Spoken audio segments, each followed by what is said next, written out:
What is good, chat? This will be my second take of this video because my alarm decided to say, you know what? Fuck you, nigga. We just not gonna let you record. So I had to turn them hoes off. So here we are. It is 5:30 in the morning. That's why you don't see the beautiful, nice gaze of the sun. But it's still fairly dark. What's interesting, even at night, it's still about this darkness. Maybe a couple shades darker in the sky.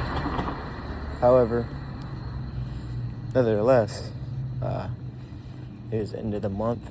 What that means is my work, we come in early, whatever the last day of the month is, at least for my office. Now, why we do that? Beats me. It's good if it's done on like a Friday. But when it's like beginning of the week, it's pretty ass. Especially if it's a Monday. Wednesdays are not too bad. This will be the first Tuesday I've participated, or I've seen we do this on. So definitely be interesting to say the least. One big thing I want to kind of reiterate to myself is some days when I fall asleep to go to sleep, I don't know if that's a routine I do when I'm very tired and drained, or if that's a routine I do when I don't want to do things. And the reason why I want to reflect upon that is because it happens at least once a week to where I just don't go to the gym. I'll do like part of my schoolwork, like I do like half my notes, probably like 10 to 20 slides of notes, and that shit's draining because unfortunately with law, there's no breezing through information. There's not, unfortunately. Unless you're reading like a summons, or you're reading something along those lines, an actual like official court document, you can't really breeze and skim through the information because a lot of the information you need is relatively important, especially when taking notes for law, because sometimes even like a small detail may seem very insignificant. Then they'll pop that bitch up on the test and you're like, why is this even here in the first place? But that is the career that it is. It's very detail oriented. Even the smallest details are important. That's why for work, when I make my notes, I don't put anything else except what happened. I don't even, unless I need to include a quotation, I don't. Because number one, we have the calls recorded, so it's not like they can't pull that. It's also like the notes itself are designed to be direct and straightforward. Here's what happened, here's how it happened, here's what was said, and here's what was discussed. That is basically how my notes are prompted and placed. And the reason for that is mainly because when you're at a time limit for each call, like it's an internal clock, when you have a certain time for each call that you need to take, you also take into consideration how quickly can they make these notes.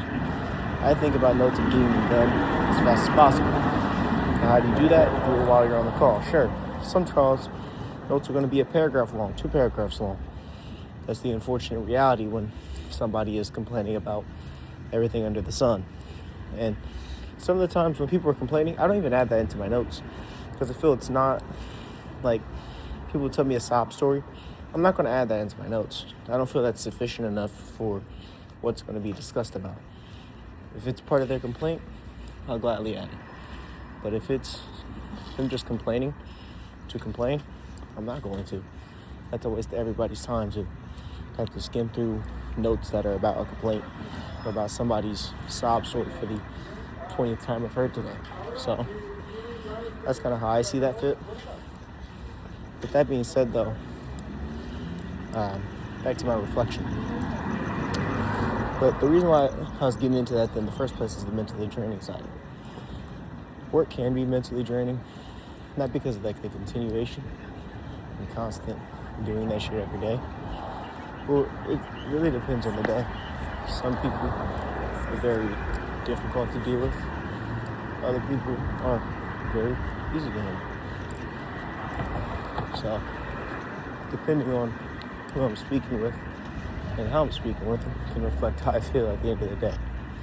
Not because their words are affecting me, but just the mental task, the mental, what's a good word? It's really just the mental effect of dealing with people who are an annoyance or an issue. And most of these people, at least for regular accounts, most of them are bullshitters. Oh yeah, I'll pay you. And they ain't gonna pay. And then these are the same people that come to me and cry about, well, you guys can't garnish me 25% of my check. I won't be able to pay rent. It's your job, bro. A lady was on the phone today, and she was like, I've never heard of your client. I've never heard of Credit One. So this must be fraud. Okay, I'll put your dispute in. You ain't got no evidence. That's not going to do nothing. Just because you dispute something don't mean nothing. If you're going to dispute a price inaccuracy, you're going to have a reason for it. And you're going to have evidence against it. But I'll gladly put your dispute in. Our compliance team's going to look at that for 2 seconds and say, oh, okay, there's nothing here. Continue with the suit. So, got her off the phone. What I'm trying to make is there's a lot of situations where it's just something that's mentally draining. And at the end of the day, when I do my schoolwork, I'm like, yeah, fuck it, I'm going to bed. I'm tired. So I go to sleep. But my discipline would tell me that's not really the best course of action. If anything, what should be done first would probably be the gym. Because when I was in school, at least when I had a lot more classes, I would go to the gym first and then do that schoolwork, or I would squeeze time on the bus and do schoolwork then. Which, I mean, I could do, but it's one thing if it's assignments that are due on the bus. Like, for instance, this midterm I gotta take, because this is only a 5-week course. This midterm I'm taking, I would take that on the bus without any issue. It's going to be maybe 50 questions. It's going to take me probably about 30 to 45 minutes, if not an hour, right? But if we're talking, taking notes, if not necessary, then that's a lot more difficult. Especially because you're sitting there trying to write questions. It's very difficult. Very difficult, depending on the bus driver too, to take notes.